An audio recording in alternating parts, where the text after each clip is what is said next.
नमस्कार, मैं हूं रविंद्र जैन और आप देखना शुरू कर चुके हैं सबकी खबर। मध्य प्रदेश में इस समय सबसे ज़्यादा चर्चा में है नरसिंह घोटाला। और इस नरसिंह घोटाले पर मध्य प्रदेश विधानसभा में जो ध्यान आकर्षण लगाया था वो लगाया था विधानसभा में प्रतिपक्ष के उपनेता हेमंत कटारे जी ने। हेमंत कटारे जी के ध्यान आकर्षण पर कल विधानसभा में पूरे 4 घंटे चर्चा हुई है। मध्य प्रदेश विधानसभा में ऐसा कभी नहीं हुआ कि एक ध्यान आकर्षण पर 4 घंटे चर्चा हुई। 4 घंटे चर्चा का मतलब होता है कि करोड़ों रुपया एक तरह से विधानसभा की कार्रवाई पे जो करोड़ों रुपए खर्च होता है, इसके बाद भी आखिर निष्कर्ष क्या निकला।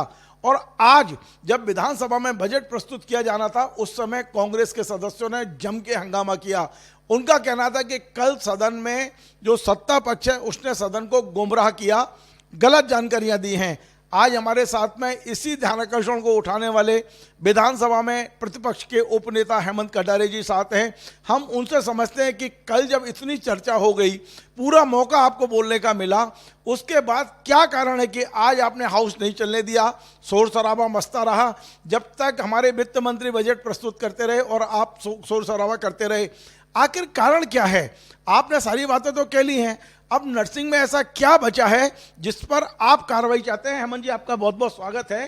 कल आपको पूरा मौका स्पीकर साहब ने दिया, 4 घंटे पूरे नर्सिंग घोटाले पर चर्चा हुई। क्या कारण है कि आज आपने हाउस नहीं चलने दिया? यद्यपि हाउस सत्ता पक्ष ने चलाया, उन शोर शराबे के बीच में पूरा बजट आया। बजट कितना महत्वपूर्ण रहता है पूरी प्रदेश की जनता सुनना चाहती है, लेकिन आज आप शोर शराबा करते रहे। कारण क्या है? ये नर्सिंग घोटाले में अब बचा क्या है? चूंकि हम चुन के आए सब लोग विधायक सिर्फ इसलिए तो नहीं आए कि विधानसभा में मंच में भाषण दे लें और घर जाके सो जाएं। किसी विषय को उठाया है तो उसको उसके निष्कर्ष तक, अंजाम तक पहुंचाना हमारा दायित्व है। चर्चा हुई निश्चित ही, लेकिन चर्चा का निष्कर्ष क्या आया आपने भी नहीं कुछ सुना होगा, मैंने भी कुछ नहीं सुना, मैं तो हाउस के अंदर ही था। चर्चा का निष्कर्ष विश्वास सारंगी ने अपना भाषण दिया और वो वही भाषण दिया जो सामान्य वो जो टकरों पे देते हैं, कोई भी तथ्यात्मक बात नहीं करी। और उसके बाद वो बार बार कहते रहे कि मुझे संरक्षण दीजिए, विधानसभा अध्यक्ष मुझे संरक्षण दीजिए। जो वर्तमान चिकित्सा शिक्षा मंत्री उप मुख्यमंत्री, पहले तो भाई काहे को तुम्हें संरक्षण चाहिए? आज तक तो तुमने मांगा नहीं कभी किसी का संरक्षण, इस बार बड़ा संरक्षण लगा, ठीक है मांग लिया। और तुरंत बाद जब उनका अभिभाषण आता है तो वह अपने भाषण में उनको क्लीन चिट दे देते हैं। अब आप देखिएगा मजेदार बात कि क्लीन चिट कब दी? क्लीन चिट देने पे आपत्ति नहीं है, लेकिन क्लीन चिट कब दी जाती है? जब कोई जांच होती है आरोपों की, आरोप की जांच होती है, उसके दोनों साइड के तथ्य लिए जाते हैं और फिर उसका निष्कर्ष आता है क्लीन चिट।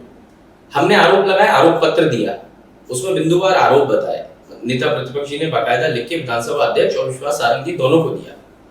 ना उन आरोपों के जवाब विश्वास सारंगी ने अपने भाषण में दिए और ना ही हमसे तथ्य तक ही नहीं लिए गए। भाई हमने आरोप लगाया तो ये तो पूछो इसका आधार क्या था, इसका डॉक्यूमेंट दीजिए। आप लेते, उसके बाद 2-4 दिन 2-4 महीने आप जांच करते और जांच से रिपोर्ट आती, फिर क्लीन चिट देते, तो हम मानते कि मध्य प्रदेश में न्याय प्रणाली जिंदा है। लेकिन सदन में, लोकतंत्र के मंदिर में किस प्रकार से कानून की खुद ही हत्या की जा रही है और इतने गंभीर विषय पे मुख्यमंत्री जी उपस्थित नहीं है। ठीक, उनका भी अनुपस्थित होना ठीक ही है। वो बोल रहे हैं भाई गंदगी किसी और की, रायता किसी और ने फैलाया, मैं क्यों बैठ के झेलूं? तो उन्होंने धीरे से किनारा कर लिया, ठीक भी है। विश्वास सारंगी का रायता वही समेट है, कोई ठेका तो है नहीं। लेकिन न्याय प्रणाली ये कहती है कि क्लीन चिट देने के पहले जांच होती, जांच को सबको अवगत करवाते, चाहे वो आप होते या हम होते, पटल पे आती। ऐसी क्लीन चिट दे दी आपने, मतलब आपने गड़बड़ी कर रहे हैं, चोरी कर रहे हैं और फिर भी सीना जोड़ी हो। उसके बाद सदन में गलत जानकारियां दी। आज हमारे विधायक सचिन यादव जी ने लिख के बताया कि ये गलत जानकारी दी, सदन की एक तरीके से अवमानना और मर्यादा भंग करने के तुलनात्मक है ये, इस पर चर्चा होनी चाहिए, उस पर फिर चर्चा से भाग रहे हैं। बजट का दिन देखिए आप, सरकार जो है प्रदेश की जनता को मूर्ख समझती है क्या? 3 तारीख को बजट लेके आ रहे हैं, 3 तारीख को चिकित्सा शिक्षा विभाग के सारे महत्वपूर्ण प्रश्न लगे थे विधायकों के नर्सिंग घोटाले को लेकर के। आपने 4 नहीं चुनी, आपने 5 नहीं चुनी, आपने 2 नहीं चुनी। 3 तारीख को बेसिकली बजट की आड़ में आप अपने नर्सिंग घोटाले के कुकर्मों को, विश्वास सारंगी को बचाने के प्रयास कर रहे थे। यह सब कारण है कि हंगामा करा, लेकिन उकसाया किसने ये भी आप शायद समझ पाए हो मेरी बात से। लेकिन सवाल आप कह रहे हैं कि जब तक निष्कर्ष तक नहीं पहुंचा, जब तक हमारी लड़ाई जारी है, जी। विधानसभा में 4 घंटे चर्चा के बाद भी यदि कोई निष्कर्ष नहीं निकला है तो फिर इतनी बड़ी विधानसभा का मतलब क्या है? आप लोग इतने लाखों लोगों से चुन के आप सदन में आते हो, सदन में अपनी बात कहते हैं, और यदि सदन में उस चीज का निष्कर्ष नहीं निकले, कोई निर्णय नहीं हो, केवल चर्चा करने के लिए सदन है, या सदन से के बाद में सरकार को, क्योंकि हमने देखा है ऐसे स्पीकर को कि वो आसंदी से निर्देश देते थे, आदेश देते थे कि सरकार को ये करना ही होगा। क्या कारण है कि निष्कर्ष नहीं निकला? और फिर हाउस का मतलब क्या है, विधानसभा का मतलब क्या है? जो प्रश्न आपका है यही प्रश्न मेरा भी था, बस सरकार से था कि भाई सिर्फ चर्चा करना के लिए तो हम यहाँ नहीं आ रहे ना, निष्कर्ष क्या है इसका। और मैंने आज ये चीज पूछी भी, अध्यक्ष जी से भी पूछी, मुख्यमंत्री जी थे उनसे भी पूछी, मैंने जांच का निष्कर्ष क्या है, इस पूरे चर्चा का निष्कर्ष क्या है, उसका कोई उत्तर ही नहीं दे रहे, भाग रहे हैं उत्तर देने से। अब आप देखिए, आसंदी के द्वारा ये व्यवस्था जारी की गई, जब तक विश्वास सारंग उत्तर दे रहे थे तब आसंदी मैंने उनको बीच में प्रश्न किए, तो जो मैं प्रश्न कर रहा था बाकायदा प्रमाण दिखा करके, लेटर दिखा करके प्रश्न कर रहा था कि विश्वास सारंग जी आपका पत्र है, आप इसको उत्तर दीजिए, नियम विरुद्ध तरीके से आपने प्रतिनियुक्ति क्यों दी, बाकायदा पत्र दिखाया, मेरे पास तथ्य था। जब मैंने 2-3 बार दिखाया तो आसंदी से मुझे ये कहा गया कि विश्वास सारंग जी इसका उत्तर देंगे आपको। फिर विश्वास सारंग जी द्वारा भी ये कहा गया कि हेमंत भैया आप धैर्य रखो, मैं आपके प्रश्न का उत्तर दूंगा, तो मैंने धैर्य रख लिया, धीरे से उन्हें धन्यवाद करके निकल ली। अब आसंदी, ये रिकॉर्ड पे है ये बात जो मैं आपसे कह रहा हूं, आप रिकॉर्ड देख लीजिए, मैं आपको मिनट्स निकाल के दे दूंगा। ये आसंदी ने आश्वासन दिया, मंत्री ने आश्वासन दिया, उसके बाद भाग गए, तो फिर मैं क्या करूं? हंगामा तो करना पड़ेगा ना, फिर उत्तर तो मांगना पड़ेगा। फिर यह है कि पहले हम नियम से मांग रहे थे, फिर हमने हल्ला करके मांग लिया। हेमंत जी, एक बात अभी आपने कही कि मुख्यमंत्री इस चर्चा में इसलिए सदन में नहीं थे कि ये जिसका रायता फैलाया हुआ है वो करे, बहुत बड़ी बात आपने कही है कि मुख्यमंत्री इसलिए नहीं थे। तो अभी ये भी चर्चा है कि विश्वास सारंग को किसी ने टारगेट किया है, खासकर बीजेपी के अंदर से, और आप भी उस ट्रैप पे हो, आप लोग सरकार के खिलाफ करने के बजाय केवल विश्वास सारंग से इस्तीफा मांग रहे हैं। आपको लगता है कि इस पूरे घोटाले के लिए अकेले विश्वास सारंग जिम्मेदार है? विश्वास सारंग जिनके मंत्रिमंडल में थे उनका कोई दोष नहीं है, विश्वास सारंग के अंडर में एडिशनल चीफ सेक्रेटरी स्तर के अधिकारी हैं, तमाम आईएएस अधिकारी हैं, उनका कोई दोष नहीं है। क्या कारण है कि आप अकेले विश्वास सारंग को टारगेट कर रहे हैं, बाकी किसी को टारगेट नहीं कर रहे हैं? नहीं, मेरा आपने फिर पूरा उद्बोधन नहीं सुना है। मैंने आज सदन में आपकी नारेबाजी सुनी जिसमें केवल और केवल आप लोग विश्वास सारंग से इस्तीफा मांग रहे हैं। कल जो मैंने उद्बोधन दिया, जिसमें मैंने जो मांग भी करी है, उसमें मैंने ये भी कहा है कि एसीएस को भी ऐसी जगह पर ट्रांसफर करना चाहिए कि वो इस जांच को प्रभावित ना कर सके, आप उसको देख सकते हैं। तो ये तो नहीं कह सकते कि एक ही व्यक्ति टारगेट है, मैंने अधिकारियों को भी उसमें रखा, और जो भी दोषी है सबके ऊपर होनी चाहिए कार्रवाई। क्योंकि वास्तविकता ये है कि इसके जो सरगना है वो विश्वास सारंग जी ही, ठीक है, तो टारगेट उन्हीं को किया जाना चाहिए। अब ऐसे तो उसमें बाबू का भी फॉल्ट होगा। अब आप कहो हम सारे विधायक दल खड़े होकर बाबू के नाम पर इस्तीफा मांगने लगे, कुछ हो सकता है? भाई जो मुखिया है सबसे पहले हम तो उसी को टारगेट करेंगे, उसके बाद नीचे के तो अपने आप आ जाएंगे। अब रही बात आपका जो उसमें एक और प्रश्न था कि और कोई क्यों नहीं है, भाई मुख्यमंत्री क्यों नहीं, ये भी प्रश्न लाजमी है। लेकिन मुख्यमंत्री जो उस समय थे वो आज नहीं है, हमारे सदन के सदस्य नहीं है, नहीं तो नैतिकता के तौर पे हम उनसे भी बोलते। अब मुख्यमंत्री कोई दूसरा व्यक्ति नए बन के आए हैं, और वास्तविकता में उनका इस विभाग से उस समय कोई जोड़ नहीं था, नहीं तो हम तो उनसे भी मांगते। और जब उनके विभाग का कोई विषय आएगा तो हम उनसे भी, उनको भी कटघरे में खड़ा करेंगे, ऐसा नहीं है। हमारे लिए तो भाई सब लोग जो नियम विरुद्ध कार्य कर रहे हैं, हम सबको एक ही उसमें राजनीतिक उससे देखेंगे, उसमें कोई भेदभाव नहीं रहेगा। हेमंत भाई, आपने क्या सचिन जी का पत्र देखा है? आप एक आध दो पॉइंट जो आपको याद हो, किन पॉइंट की जानकारी सरकार ने गलत दी है सदन में, जिसको लेकर आपने नियम अनुसार सदन को सूचित किया है कि यह असत्य जानकारी दी गई है? क्या एक आध दो पॉइंट आपको याद है?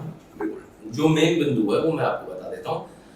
विश्वास सारंग जी ने अपने स्पीच में ये कहा था कि सुनीता रिजू जो उस समय एक अपात्र महिला रजिस्ट्रार बनाया था, हाँ रजिस्ट्रार बनाया गया था, उसके लिए उन्होंने कांग्रेस पे आरोप मढ़ दिया। मैंने ये उस समय भी ऑब्जेक्शन लिया, मैंने कहा गलत जानकारी दे रहे, तब भी बोला, लेकिन तब वो कागज मेरे पास उस समय मौके पे हाथ पे नहीं था, लेकिन मैंने कहा कि ये आप गलत कह रहे हो। फिर आज हमने उस डॉक्यूमेंट को दिखाया कि 2021 में इनको रजिस्ट्रार का चार्ज दिया गया। 2021 में मंत्री कौन थे? सरकार किसकी थी? विश्वास सारंग जी मंत्री थे, सरकार भाजपा की थी। तो हमने वो दिखाया कि भाई ये कह रहे थे कि सुनीता रिजू ने कांग्रेस के शासनकाल में रजिस्ट्रार रहते ये किया, ऑर्डर की, इस तरह की जानकारी थी।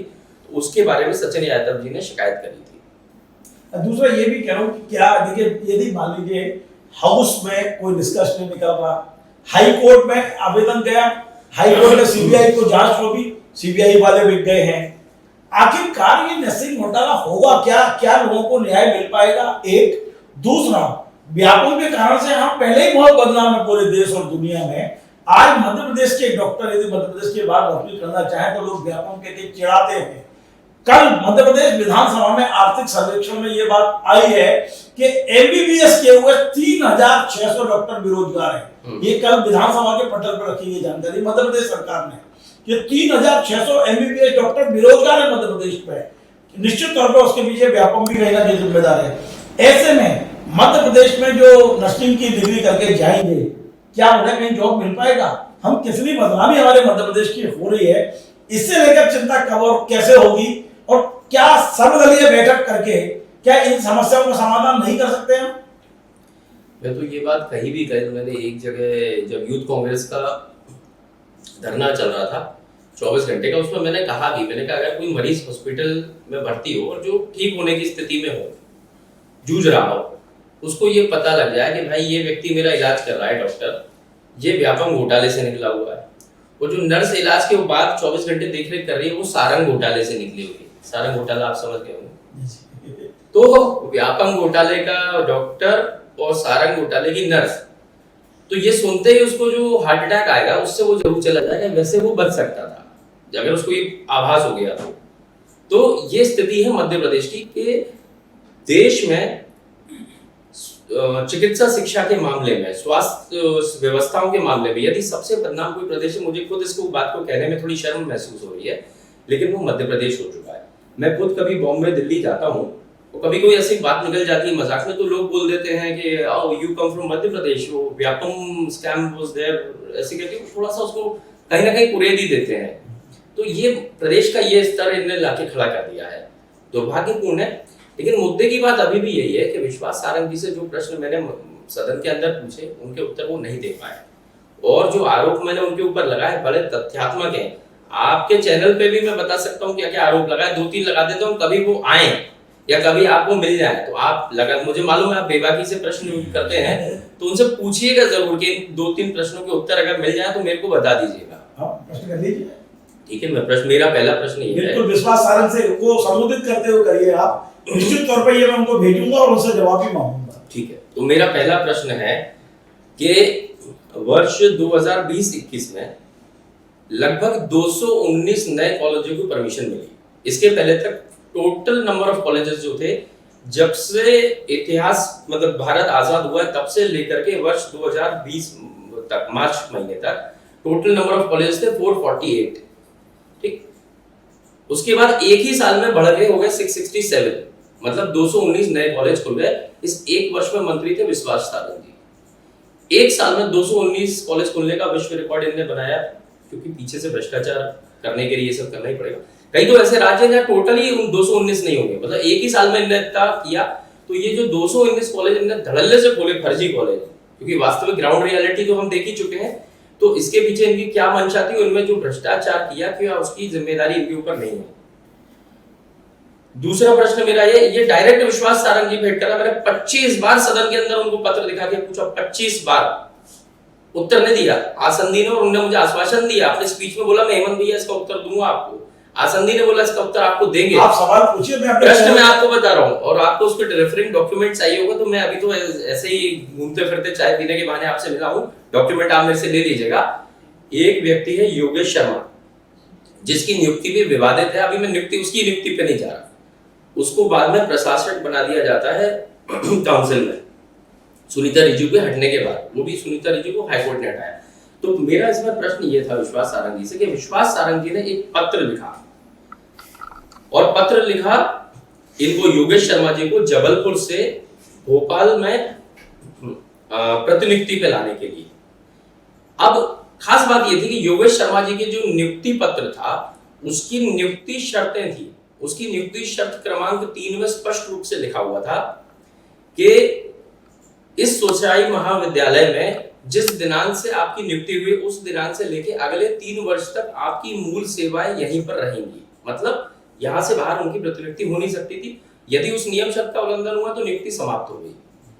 उस बिंदु 3 का उल्लंघन करते हुए विश्वास सारंग जी ने पत्र लिखा और कहा कि मैं निर्देशित करता हूं कि योगेश शर्मा जी को तत्काल यहां पर प्रतिनियुक्ति दी जाए भोपाल। ये नहीं लिखा कि नियम अनुसार दी जाए, क्योंकि नियम अनुसार तो होती ही नहीं। ये विश्वास सारंग जी का पत्र है, ऑन रिकॉर्ड है। तो विश्वास सारंग जी ने अवैधानिक रूप से एक अपात्र व्यक्ति को अपात्र तरीके से, गैर कानूनी तरीके से एक संस्थान से दूसरे संस्थान लाए खुद के हित साधने के लिए। उसके बाद योगेश शर्मा जी ने जो फर्जीवाड़े किए डीएमई के दरकिनार करते हुए, वो सब की जिम्मेदारी विश्वास सारंग की हुई ना, क्योंकि लेके तो वो है भाई कलम तू मेरी यहाँ पे फंसाएगा होगा, माल हम लपेटेंगे। तो मेरा विश्वास सारंग जी से सवाल है आपके माध्यम से कि उन्होंने वो लेटर लिखा था और गैर कानूनी रूप से जो प्रतिनियुक्ति की गई योगेश शर्मा जी की, उनके नियम शर्तों के विपरीत जाकर के, इसके पीछे उनकी क्या मंशा थी? क्या मेरा प्रश्न गलत है तो वो मेरे को बता दें कि ये मेरे तथ्य गलत है, और यदि ये सही है तो फिर उनसे पूछने कब इस्तीफा देंगे। चलिए, बहुत बहुत बढ़िया। आपने 2 सवाल पूछे हैं और एक अंतिम सवाल मैं चाहता हूं कि हाउस यद्यपि उन्होंने बुलाया 17-18 दिन के लिए है, लेकिन जिस तरह का हंगामा कांग्रेस पक्ष द्वारा किया जा रहा है, क्या ऐसा नहीं लगता कि 2-4 दिन में बजट पारित करेंगे या हाउस को फिल कर देंगे? क्योंकि अभी तक का रिकॉर्ड है भारतीय जनता पार्टी जितने दिन के लिए हाउस बुलाती है अधिकांशतः 2-4 दिन 5 दिन चला के वो बंद कर देते हैं। आपको क्या लग रहा है, हाउस पूरा चलेगा या ये बीच में हंगामे की भेंट चढ़ जाएगा ये हाउस की? मुझे तो लगता है कि बीजेपी के लोग बचेंगे चर्चा से, लेकिन हम लोगों ने ये कहा है कि हाउस पूरा चलना चाहिए। जब तक के लिए सत्र बुलाए तब तक हम लोग चर्चा के लिए तैयार रहेंगे, और अगर उसके बाद भी वो नहीं चलाते हैं तो फिर वो उनके अधिकार क्षेत्र में अध्यक्ष जी जब चाहेंगे स्थगित कर सकते हैं। लेकिन हमारा अनुरोध यही है, हाउस को चलने देना चाहिए। जनहित के विषयों की चर्चा वहाँ निरंतर होती रहे और उनके निराकरण और निष्कर्ष भी आते रहे, सिर्फ चर्चा में नहीं समझ जाए हाउस के बाद फिर ये नरसिंह घोटाले का क्या होगा? क्या सदन के बाद सड़क की लड़ाई जारी रहेगी, अखबारों में सड़क पर बैठ के, या ये सदन तक ही सीमित है? नहीं, सड़कों पे वैसे भी चल रहा है, यूथ कांग्रेस कर ही रहा है, प्रदेश कांग्रेस भी करेगा।